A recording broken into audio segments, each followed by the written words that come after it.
Let me just bring in a British person to debate that with you, because we've got Louise Mensch joining us from New York. She's been listening to this. So, Louise, apparently all the Brits want these marbles returned to the Greeks, is what Yanis is telling us.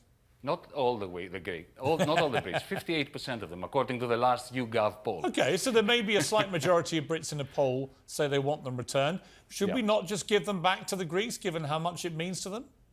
What is the point of relitigating things that have been decided for hundreds and hundreds of years? If we give back the Elgin Marbles, what's next? The Rosetta Stone, the Assyrio-Babylonian statues that are in the middle of the British Museum. The fact is you can't redo the past. Greece, like other great cultures, plundered other nations. That was then, this is now. And I really think that the Greeks are just looking to set the clock back for no good reason at all. Well, Yanis, I would also add to that there is a plan to perhaps loan the Elgin Marbles to Greece. And no offence, but I would imagine the moment they're back on Greek land, there are going to be all sorts of attempts by Greeks to try and keep them there, probably legal attempts. Well, allow me to counter the point of your other guest. I did make a very crucial, I think, declaration. I don't believe that all artifacts should be returned.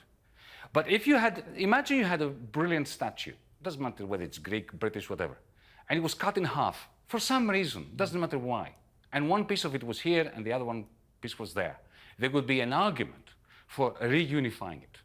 This is the whole point. This is why I'm saying that the marbles are an exceptional but why don't you case. bring... OK, but let and me I'm just not jump in. Hang on a second, just a second, hang on a second. Okay. And I'm not suggesting that the marbles come from the British Museum to the Acropolis Museum. No. As I said, I care about the British Museum as much as I care about the Acropolis Museum. But imagine how beautiful it would be if the two museums, the two countries, the two governments were to agree that the British Museum would be stocked and restocked on a rotating basis by a large collection of, as I said, a rotating exhibition of beautiful treasures. Every 6 months, imagine if you had an opening at the British Museum. And the people of Britain, as well as tourists, could flock to see these antiquities that would never be seen. OK, but what about this idea of mine? I have an idea for you. If what you really want is to reunite the two sections of these marbles, why don't you give us your half and we'll do it at the British Museum? No, that's not the whole point. The point is, remember... Well, it is the point. You just said it's the point. Your walls defaced. No. Well, let me tell you what the point is. The point is that the work of art that we are discussing is not just a collection of statues, and you have most of them anyway. It's not a question of reuniting the ones you have with the ones that we've got left. It's a question of reuniting in the same line of sight those friezes and statues that were meant to be on top, on the frieze of the Parthenon, with the Parthenon. And if you look at the Acropolis Museum, it is situated in a way that you would feel great to see them back there. I much rather things stay as they are than George Osborne's sordid proposal. Because think of what he's proposing.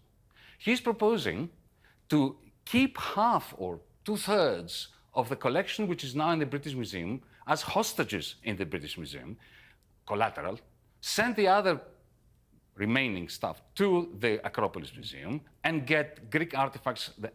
So effectively, he's talking about breaking up violently a family in exile. That is a sordid deal, and I hope the Greek government doesn't agree to it. OK, Louise, if you want to keep the status quo as it is, fine.